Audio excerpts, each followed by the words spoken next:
Paz e graça, meus irmãos. Vamos abrir o livro de Atos dos Apóstolos, o capítulo 13, para nós lermos a Sagrada Escritura. Os irmãos que estão na live nos acompanhando, saudamos também aqueles que nos visitam, sejam bem-vindos. Atos capítulo 13, nós vamos ler os 3 primeiros versículos de Atos 13. O nosso presbítero Josué já orou pela mensagem, então vamos ler o texto sagrado. Atos 13, versículo 1. Havia na igreja de Antioquia profetas e mestres: Barnabé, Simeão, por sobrenome Níger, Lúcio de Cirene, Manaém, colasso de Herodes, o tetrarca, e Saulo. E servindo eles ao Senhor e jejuando, disse o Espírito Santo: Separai-me agora Barnabé e Saulo para a obra a que os tenho chamado. Então, jejuando e orando, e impondo sobre eles as mãos, os despediram. Até aqui, meus irmãos, Atos 13, verso 1 ao verso 3.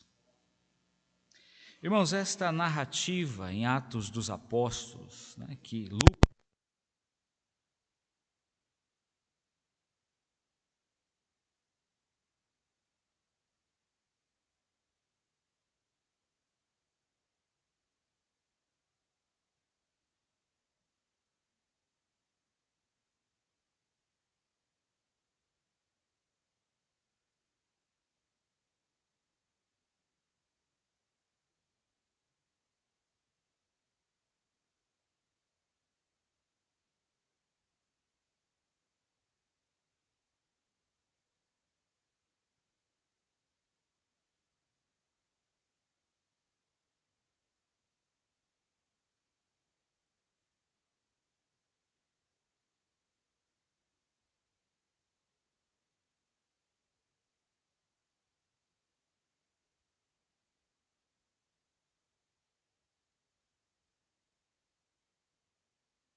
ela teve início de forma precípua, composta por judeus, pessoas da raça judaica que moravam em Antioquia, inicialmente receberam o evangelho pela fé. Posteriormente, agregaram-se também à fé cristã gentios, pessoas que não eram da raça judaica, também creram na mensagem do evangelho na cidade de Antioquia. Isso está em Atos capítulo 11, verso 20. Então você pode ver que esta igreja, do cristianismo primitivo, a igreja de Antioquia, ela era uma mescla de judeus e de não-judeus. A igreja de Antioquia é uma comunidade de fé cristã que nós podemos chamar de cosmopolita, ou uma igreja heterogênea, uma igreja diversificada, tanto no sentido étnico quanto no sentido cultural. Então, meus irmãos, a igreja de Antioquia, ela também possuía um corpo de liderança. Ela não tinha um único líder, mas ela era composta por um colegiado de líderes, pregadores e preceptores da palavra, líderes que pregavam e líderes que ensinavam a palavra de Deus, formavam este colegiado que liderava a igreja de Antioquia, com 5 membros à frente dos irmãos. Esse trecho aqui que nós lemos, de Atos capítulo 13, dos versos 1 a 3, nós encontramos aí essas informações, e dentro desse texto nós vemos aqui o embrião das missões mundiais da igreja cristã. Este é o início da obra missionária mundial no Novo Testamento. A partir aqui do versículo 4, meus irmãos, até o capítulo 14, versículo 28, Lucas vai estar narrando a primeira viagem missionária dos evangelistas pregadores ao Império Romano do século I. E em todo o livro de Atos dos Apóstolos, Lucas registra mais 2 viagens missionárias, também que teve como base a igreja de Antioquia. A igreja de Antioquia enviou e apoiou os primeiros missionários oficiais do cristianismo para o mundo da sua época. Então, meus irmãos, esse texto vai nos revelar o seguinte: igreja de Antioquia, retrato de igreja missionária. Igreja de Antioquia, retrato de igreja missionária. E com base na igreja de Antioquia, nós vamos encontrar 3 características de uma igreja missionária, as quais nós vamos começar a meditar a partir de agora. Primeiramente, meus irmãos, uma igreja missionária tem liderança dotada. Liderança dotada é a primeira característica de uma igreja missionária. Releia comigo aí o versículo 1. Havia na igreja de Antioquia profetas e mestres: Barnabé, Simeão, por sobrenome Níger, Lúcio de Cirene, Manaém, Colasso de Herodes, o tetrarca, e Saulo. Notem, meus irmãos, que eram 5 os pregadores e os professores da palavra de Deus em Antioquia. Barnabé e Saulo, estes 2 eram judeus. Barnabé era judeu da tribo de Levi. O seu próprio nome em aramaico significa filho de profeta. Bar, filho. Nabé vem de Nabi, profeta. O próprio nome dele já é filho de profeta. Da tribo de Levi, um judeu. E havia o outro judeu, Saulo, que é Saul, na verdade, da tribo de Benjamim, um rabino muito conhecido na época, que havia se convertido ao cristianismo. Então, do colegiado dos líderes da igreja de Antioquia, 2 eram judeus. Mas além desses 2 judeus, haviam 2 africanos, do norte da África: Simeão, por sobrenome Níger, e a palavra correlata a Níger é negro. Esse homem é dessa região que hoje nós chamamos de Nigéria, africano. E Lúcio de Cirene, também no norte da África. 2 africanos na igreja de Antioquia, que era na Síria. E além disso, nós temos mais um, chamado Manaém. Manaém era um nobre. Manaém era um homem da corte real. Manaém era Colasso de Herodes. O que é Colasso? Irmão de leite. O rei Herodes e Manaém mamaram no mesmo peito que deu leite.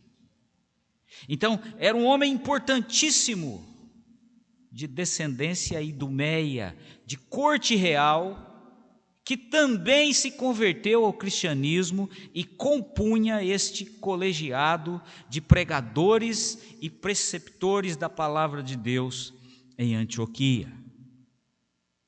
Então, meus irmãos, esses 5 homens eram mestres e pregadores consagrados a Deus. O versículo 2 nos diz que eles serviam ao Senhor e jejuavam.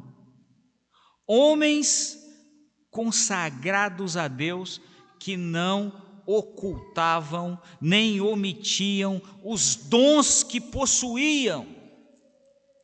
Haviam recebido uma capacidade de Deus para pregar.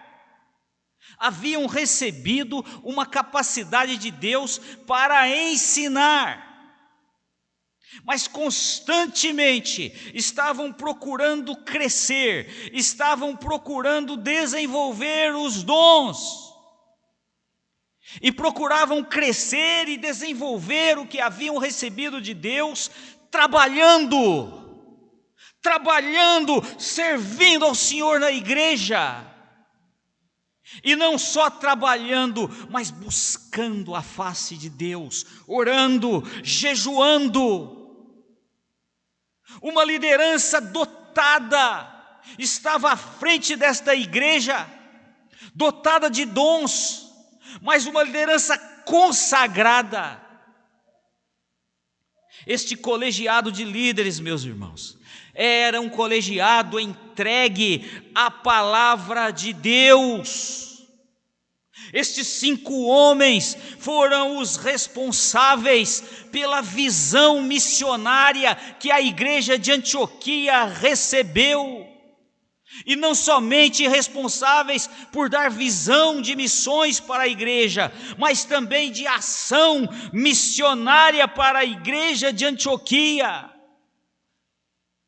Eram líderes com visão missionária, dotados por Deus, consagrados a Deus, mas com visão dada pelo próprio Deus para a sua obra. Líderes com visão missionária fazem uma igreja ter visão missionária. Líderes com visão missionária fazem uma igreja ter visão missionária. Então, meus irmãos, a liderança dotada é a primeira característica de uma igreja missionária. Mas em segundo lugar, meus irmãos, povo consagrado. Povo consagrado. Veja no verso 2 que o Espírito Santo falou para a igreja. E no verso 3, a igreja se colocou, tal qual a liderança, em jejum, oração e entrega dos missionários para a obra. Uma igreja missionária tem seus membros buscando constantemente ao Senhor. Uma igreja missionária tem os seus membros, os seus congregados, buscando constantemente ao Senhor. Da mesma maneira como uma liderança consagrada busca a Deus e traz a visão missionária para uma igreja, os membros de uma igreja devem fazer o mesmo para que esta igreja seja missionária.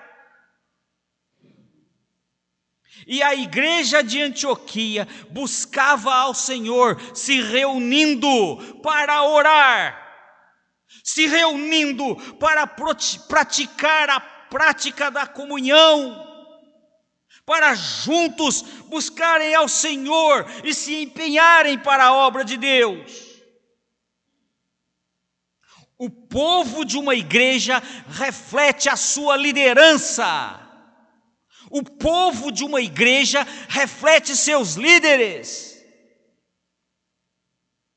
Se você ler o livro de Oséias, capítulo 4, verso 9, o profeta escreveu: como é o povo, assim é o sacerdote. Como é o povo, assim é o sacerdote. E em 1 de Pedro, capítulo 5, versículo 3, o apóstolo colocou que os presbíteros, os líderes, os dirigentes de uma igreja são modelos do rebanho. Modelos do rebanho, não são dominadores, são os influenciadores da igreja. Povo consagrado é influência de liderança consagrada. Uma congregação missionária, uma igreja missionária, ela é inspirada e ela é guiada para a consagração ao Senhor. E nesta igreja ocorre um ambiente de facilitação missionária, porque o seu povo está buscando a Deus, porque o seu povo olha o exemplo de homens que a lideram e que buscam a Deus e que têm a visão do reino de Deus. Uma igreja em consagração gera uma igreja em missão. Uma igreja em consagração gera uma igreja em missão. Qual é o problema atual? O problema atual não é falta de doutrina nos púlpitos. O problema atual é o mundanismo do povo de Deus nesta terra. O problema atual é o apego do povo de Deus às coisas dessa terra. O problema atual é o mundanismo que enche os corações do povo de Cristo e que passa a desprezar as intenções, os pensamentos, os sentimentos do Espírito Santo e se enchem das intenções, dos pensamentos e dos sentimentos das coisas desta vida. Um povo que só pensa para o aqui e o agora. Um povo que só pensa em acumular para o aqui e o agora. Este é o problema. Pode-se berrar nos púlpitos, pode-se gritar para fazer missões, pode sair um ou dois fazendo evangelismo, mas se não houver consagração do povo aos sentimentos, aos pensamentos, aos desejos de Deus, é tudo em vão, é lata vazia, é religiosidade apenas. Uma igreja em consagração gera uma igreja em missão. Povo consagrado é a segunda característica de uma igreja missionária. Liderança dotada, povo consagrado. Mas em terceiro e último lugar, meus irmãos, o Espírito Santo falando. O Espírito Santo falando. Uma igreja missionária conhece o que diz o Evangelho. Uma igreja missionária conhece o que diz o Evangelho. Releia comigo o versículo 2. E servindo eles ao Senhor e jejuando, disse o Espírito Santo: separai-me agora Barnabé e Saulo para a obra a que os tenho chamado. O Espírito do Senhor, o Espírito do Pai, o Espírito de Jesus Cristo, o Espírito Santo, enviado pelo Pai, enviado pelo Filho, ele se sente em casa, aonde os líderes e aonde a congregação o buscam constantemente. Deus compartilha os seus desejos e os seus planos com quem o busca.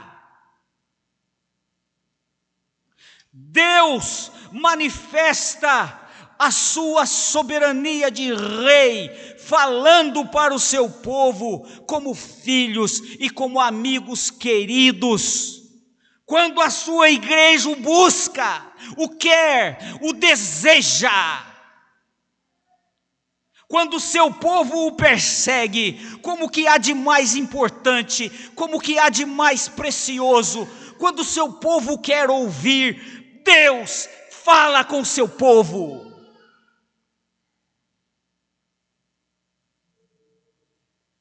Qual é a razão de muitas e muitas pessoas criticarem as chamadas igrejas históricas, dizendo que nas igrejas históricas não há o Espírito Santo? O problema não é a falta da doutrina, o problema é a falta do amor por Deus, é a falta do desejo por Deus, é a falta do desejo de estar e de conhecer a presença de Deus, é a falta do desejo de querer ouvir a Deus, é o mundanismo, aonde as pessoas se satisfazem com 3, 4, 5 horas de Netflix, de Amazon Prime, de Globoplay, e que dão 5, 10, se dão isso, 5 ou 10 minutos para ler a palavra e para orar. Qual é o problema? As igrejas históricas mantêm na liturgia seus cultos de oração, seus cultos de doutrina no meio de semana. 1 hora para vigiar, 1 hora para estudar a palavra somente. Enquanto que o povo fica nas suas casas, no seu conforto, na sua comodidade, na sua televisão, no seu celular, no seu computador, no seu lazer. Como é que vão ouvir Deus falando? Como é que vão discernir os desejos de Deus? Como é que vão saber o que Deus está querendo? Como é que vão ser uma igreja missionária? Só com doutrina não basta. É o Espírito Santo que coloca a igreja em movimento. É o Espírito Santo que fala e dá direção aos trabalhos de uma igreja. É o Espírito Santo que revela as estratégias de trabalho de uma igreja. É o Espírito Santo quem coloca os líderes da igreja nas frentes de trabalho. Isto é uma igreja missionária. É uma igreja que ouve o Espírito Santo falando na palavra. O Espírito Santo fala para toda a igreja. Quando o Espírito Santo fala para o povo de Deus se rende. Quando o Espírito Santo fala para a igreja, todos da igreja que são de Cristo obedecem, porque Ele é o dono da igreja. A igreja é de Deus. A igreja pertence a Jesus Cristo. Quem move direção.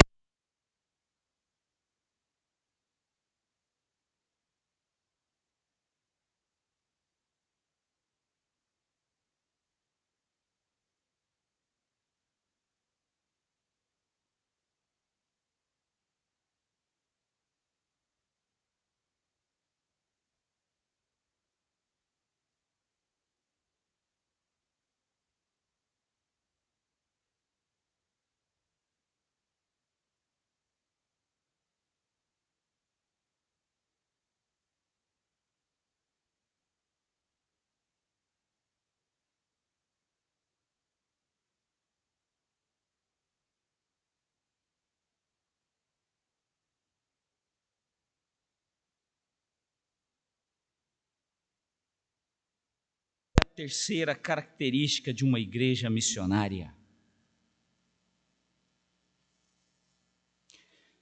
Meus irmãos, no cristianismo atual, Uma comunidade de fé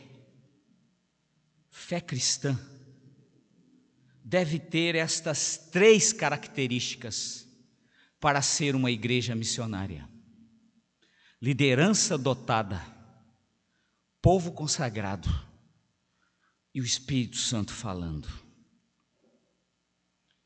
Meus irmãos, na obra de missões não existe individualismo. Nunca na missão cristã uma pessoa alegou ter direção pessoal e direta do Espírito Santo. O Espírito Santo move os líderes da igreja e o Espírito Santo move toda a igreja para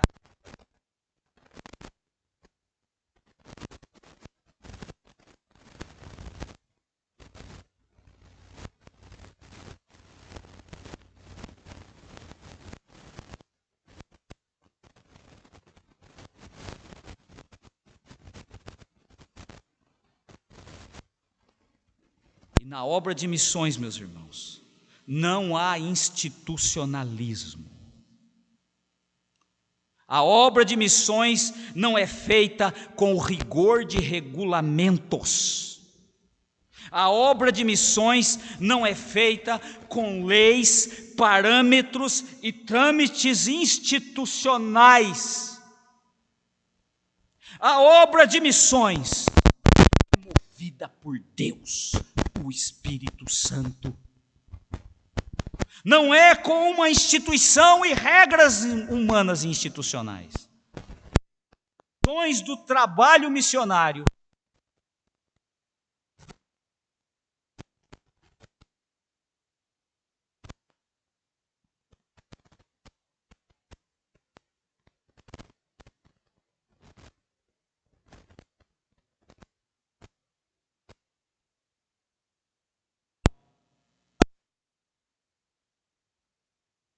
todos nós,